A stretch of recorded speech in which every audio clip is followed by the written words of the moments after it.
O Saber Direito Debate está começando e hoje nós vamos falar sobre um assunto que interessa muita gente, o direito e a saúde. Nós vamos discutir a relação entre profissionais da saúde e pacientes, os direitos das duas partes e como a justiça tem atuado nas questões que envolvem o tema. E para ajudar no debate, o nosso convidado é o advogado especialista em direito médico e hospitalar, Ricardo Mendonça.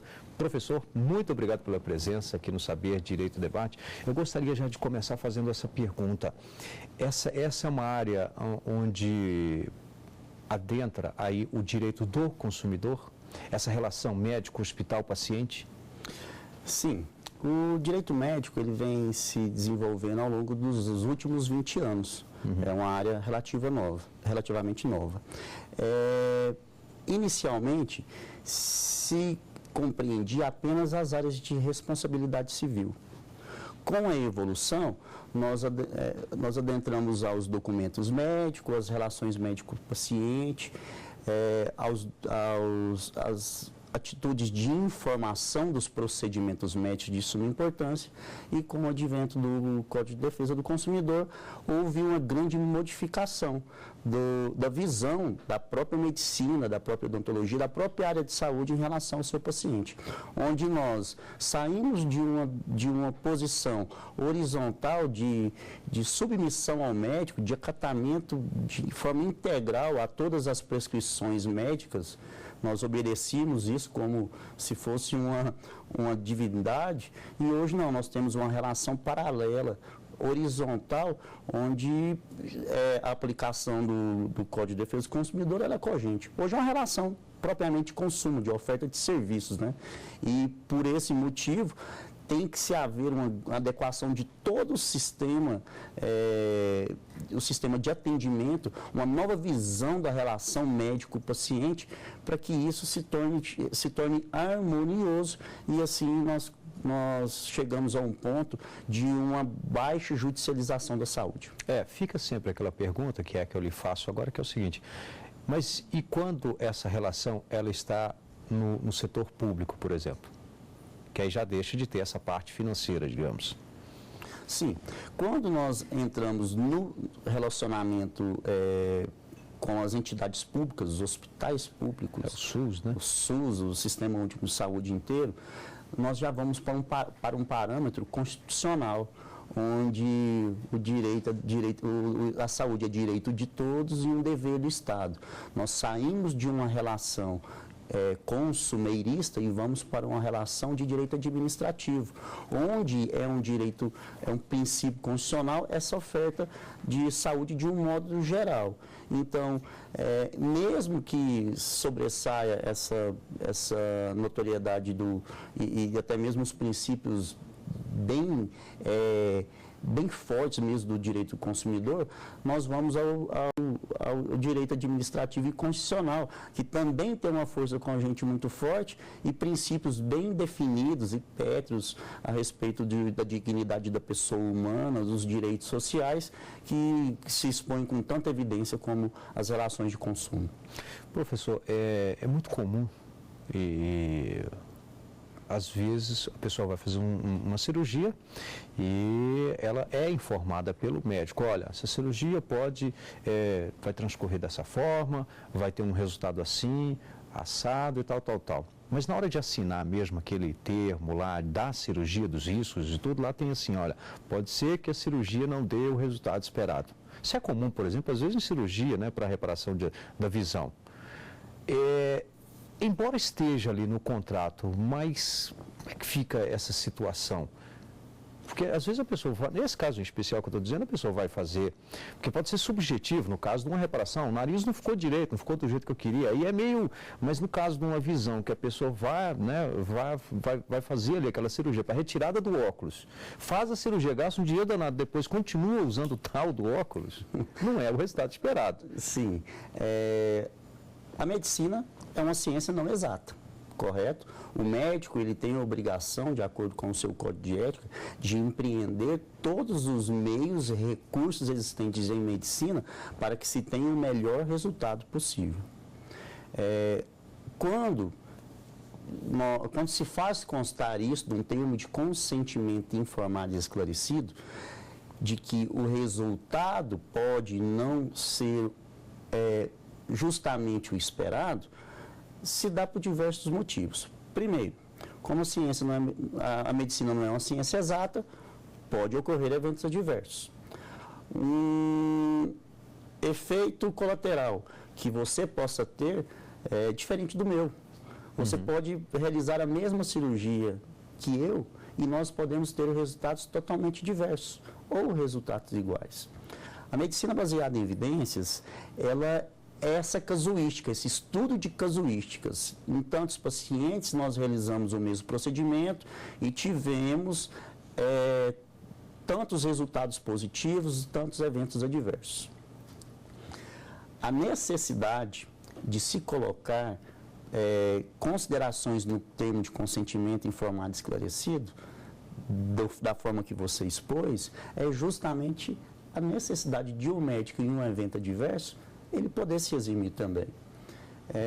Diversos pacientes nos procuram, eu não tive nessa cirurgia reparadora o resultado esperado. Não há, dentro do direito médico como um todo, uma obrigação de resultado daquele resultado, a não ser que o médico fale, eu vou te deixar com uma cintura de modelo, um nariz de modelo, alguma coisa perfeita. Ele não pode prometer esse resultado. A partir do momento que prometeu, ele vinculou a sua atuação. Mas essas considerações incertas nos termos de consentimento informado e esclarecido são previsíveis, vez que o resultado ele não pode ser prometido, e também uma margem de defesa de qualquer profissional da saúde que posteriormente possa vir acionado. Vale lembrar que geralmente quando se promove a defesa de um profissional de saúde, de uma má prática que ele esteja sendo acusado, geralmente vai nessa margem de erro que a medicina baseada em evidências propõe que nem todos podem reagir de uma mesma forma a um procedimento cirúrgico qualquer. Professor, nós temos aí inúmeros casos, né, de pessoas que acabam entrando na justiça para fazer alguma reivindicação em razão de cirurgia ou de tratamento, enfim. O que acontece hoje? Mais erros ou mais pessoas confiando no judiciário para resolver essas questões? O problema não se dá primordialmente por conta de erros. Isso é até mesmo uma estratégia administrativa. Nem todos buscarão o judiciário diante de uma negativa, seja do ente estatal, seja de um plano de saúde. Nem todos buscarão. Entretanto, dos que buscarem o Poder Judiciário, alguns poderão conseguir um provimento judicial positivo. Ou seja, nós teremos dois filtros, um da própria entidade estatal ou do plano de saúde, o outro o Poder Judiciário. Então, quer dizer, é muito mais cômodo e até mesmo fácil para esses provedores de obrigacionais de saúde, seja por conta de Constituição, seja em face da Constituição ou contratual, proceder à negativa injustificada, que hoje tem demais. São diversas negativas injustificadas que o Poder Judiciário, após, vem efetuando o seu reparo. Entretanto, é valioso ainda ressaltar que o direito médico ainda é muito novo também para o Poder Judiciário. O Poder Judiciário ainda não está preparado para decidir as causas de direito de saúde com a devida qualidade técnica. O Conselho Nacional de Justiça determinou a criação das câmaras técnicas.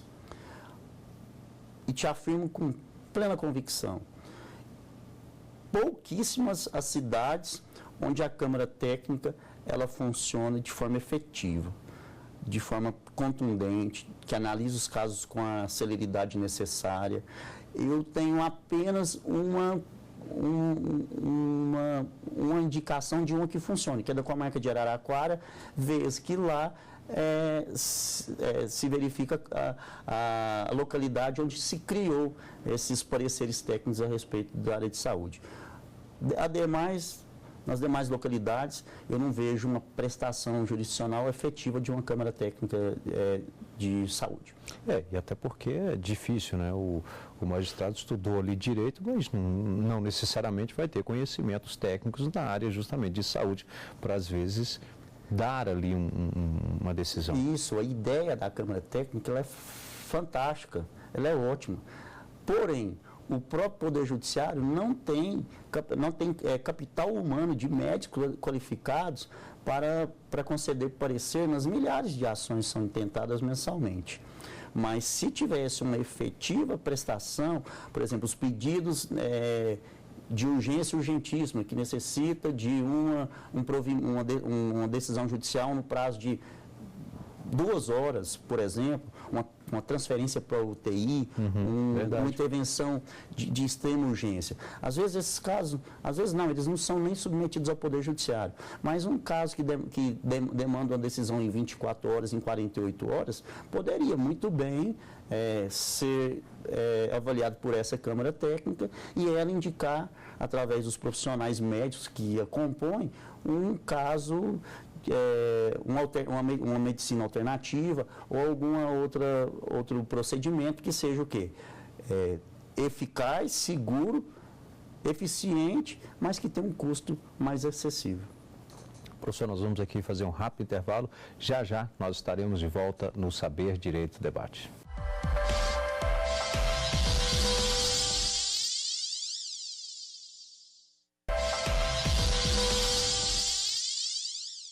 Estamos de volta com o Saber Direito Debate, hoje conversando com o professor Ricardo Mendonça, ele que ao longo da semana ministrou o curso tratando aí da área da saúde. Primeira aula, responsabilidade civil médica, a segunda aula tratou justamente dos documentos médicos, a terceira aula teoria da perda de uma chance, vou pedir inclusive o professor para explicar daqui um pouquinho essa teoria, também o testamento vital, procurador duradouro, né? A quarta aula, né, professor? E também as ações judiciais polêmicas, que eu imagino que são várias, mas tratando especialmente agora, professor, dessa teoria da perda de uma chance. A teoria da perda de uma chance, ela advém do direito francês e ela prevê o quê? Que nas más práticas, no caso da medicina, do direito em saúde, medicina, odontologia, nós temos alguns defeitos de prestação de serviço que podem não gerar um dano efetivo final. Ou seja, a pessoa, através do consentimento, ela não anui com a forma de tratamento e uma determinada conduta médica pode atrapalhar essa pessoa a ter uma sobrevida melhor ou um resultado futuro mais vantajoso se ele tivesse adotado um outro tipo de procedimento. Ou seja, uma determinada enfermidade tem 2 tipos de tratamento. E o médico, ao passo de trazer essas 2 possibilidades de intervenção, discutir com o paciente ou com os seus representantes, adota unilateralmente uma determinada conduta que, ao final, não se mostra vantajosa. Pelo contrário, vem trazer ao paciente uma perda de qualidade de vida ou uma sequela permanente ou transitória. Essa teoria da perda de uma chance vem justamente nesse ponto, de tomar decisões unilaterais que possa vir o quê? Trazer ao paciente a perda de uma chance de um novo fim mais benéfico. Então, o que se considera essa teoria da perda de uma chance? O médico tirou do paciente esse efeito mais benéfico e que transformou em um dano intermediário, que ele não teria ou que ao final se transformou num dano maior. Então, o que se indeniza é a perda desse direito, dessa probabilidade de um final mais vantajoso. Para que exista a aplicação e para que exista o direito de ser indenizado pela perda de uma chance, é necessário que a probabilidade desse final mais vantajoso seja real, justo e efetivo. Porque se não tiver essa probabilidade com um grau que a doutrina considera mais de 50%, não houve um dano efetivo e nem justo. Então, é uma adoção de procedimento que o médico toma de forma unilateral, que caso ele tivesse agido de forma diversa, traria um benefício melhor ao paciente. Entretanto, ele adotou uma conduta menos vantajosa e que no final se mostrou prejudicial e danosa. Eu até acredito que pode, né, ocorrer isso em vários casos, mas aí poderia ter o quê?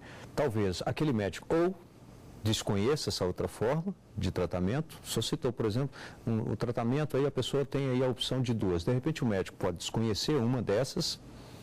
A outra poderia, talvez, o hospital ou a cidade, a localidade onde ele não tem recurso para esse outro tratamento. Mesmo assim, vale a teoria? Mesmo assim, vale a teoria. De acordo com o Código de Ética Médica... A questão do desconhecimento, tudo bem, isso. Claro, né? Agora, a falta de recurso, às vezes, uma cidade do interior que não tem recurso... O médico, hospital, sim, né? Mas... sim, não. Da mesma forma, há possibilidade de aplicação dessa teoria pelo fato de que o médico, ele tem a obrigação de levar o caso e as possibilidades de terapia ao paciente ou à família. Caso a família adote por um ou pelo outro procedimento mais vantajoso, o termo de consentimento informado e esclarecido deve o quê? Deve ser assinado e a opção por esse tratamento ele deve ser firmado pelas partes e será documentado. Então, caso o médico entenda que tem uma terapia mais vantajosa, a obrigação dele, de acordo com o Código de Ética Médica, é encaminhar esse paciente a essa terapia mais vantajosa, desde que ele tenha recursos e estrutura para poder estar buscando esse direito mais amplo. Professor, caso a pessoa resolva ingressar com uma ação na justiça, questionando algum médico, a conduta de algum médico, ela obrigatoriamente tem que ser também avaliada pelos conselhos de classe, no caso aqui da medicina? As responsabilidades elas são distintas e independentes. Mas se ajudam? Também não se ajudam, elas são independentes. A má prática profissional ela pode ser avaliada tanto com o oferecimento de denúncia no Conselho Regional de Medicina, sim, onde será instaurado uma sindicância, e essa sindicância, através de todo o documento probatório da intervenção, prontuário, termos de consentimento informado, condutas adotadas, exames clínicos, de imagem, laboratoriais, serão analisados de acordo com a boa prática médica. Tá? Concomitante, a parte pode requerer o quê? Uma ação indenizatória perante o juízo civil, que correrá independente do procedimento administrativo no Conselho Regional. E, por fim, poderá também, se for o caso, promover uma denúncia ou notícia crimes acerca de qualquer tipo de ação criminal. Uhum. Porque elas claro, são independentes. Pode ocorrer que o profissional seja absolvido na esfera administrativa do Conselho Regional, condenado na civil e absolvido na criminal. Pode ser que aconteça o inverso. Então, uma não depende da outra. É por isso que eu lhe perguntei se pode ajudar, porque digamos que o médico tenha lá o registro, vamos colocar aqui que houve mesmo erro, ou seja, a pessoa pode pegar aquele parecer, aquele resultado administrativamente e levar para o judiciário, não? Sim.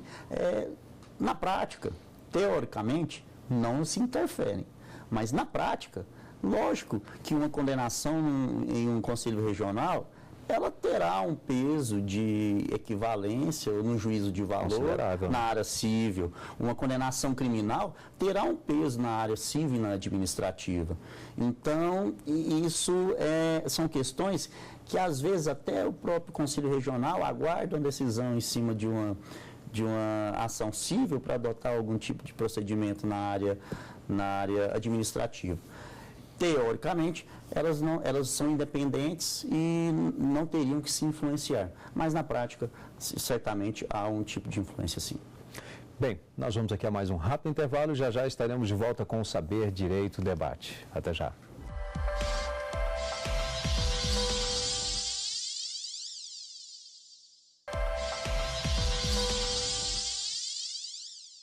Estamos de volta com o Saber, Direito, Debate, hoje conversando com o professor Ricardo Mendonça.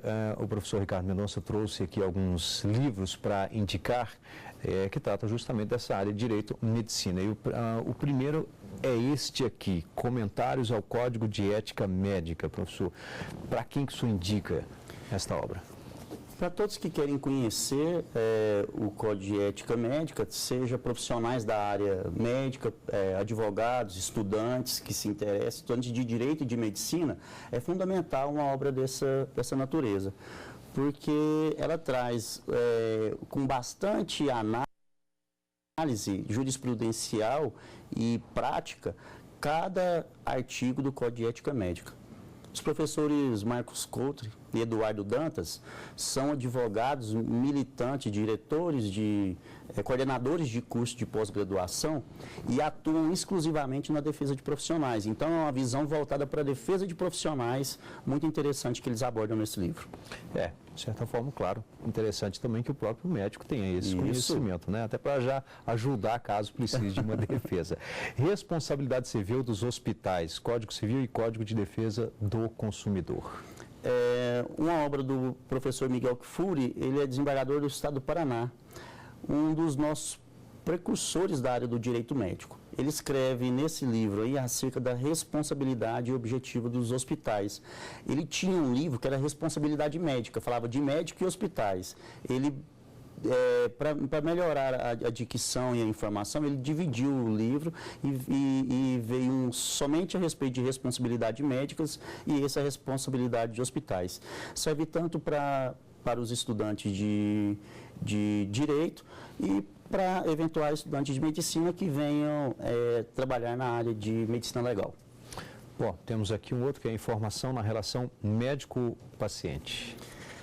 Como se trata hoje de uma relação de consumo, a relação médico-paciente ela é extremamente evidente e da mesma forma fragilizada. Por que ela é fragilizada? Porque uma relação médico e paciente desastrosa ela levará certamente a uma judicialização da saúde. E esse livro, ele traz para a gente de forma muito detalhada os princípios norteadores dessa boa-fé que deve existir entre médico e paciente, exposta pelo professor Gilberto. Bom, e aqui nós temos também mais um que é do professor Genival Veloso de França, Direito Médico. Esse livro, ele é como se diz, ele é o básico do direito médico. Ele traz diversas relações de direito médico, porém a didática dele você não encontra nas demais obras, porque ele traz sempre no início de cada capítulo um resumo da legislação existente hoje em direito médico. Como a legislação nossa ela é muito limitada, um livro que traz essa fundamentação para quem está iniciando os estudos na área de direito médico e da saúde, ele é de fundamental importância. Dentre outros, né? Precisamos de mais pessoas que se interessam por direito médico para trazer novas informações e escrever novas obras. O seu, que em breve deve estar por aí, né? Estaremos divulgando ele. Professor Ricardo Mendonça, muito obrigado pela presença aqui no Saber, Direito, Debate. Obrigado. E eu lembro que você também pode participar do Saber, Direito, Debate. O endereço eletrônico é saberdireito@stf.jus.br. Você também pode assistir a este e outros programas da TV Justiça em nosso site, tvjustiça.jus.br. Obrigado e até o próximo encontro.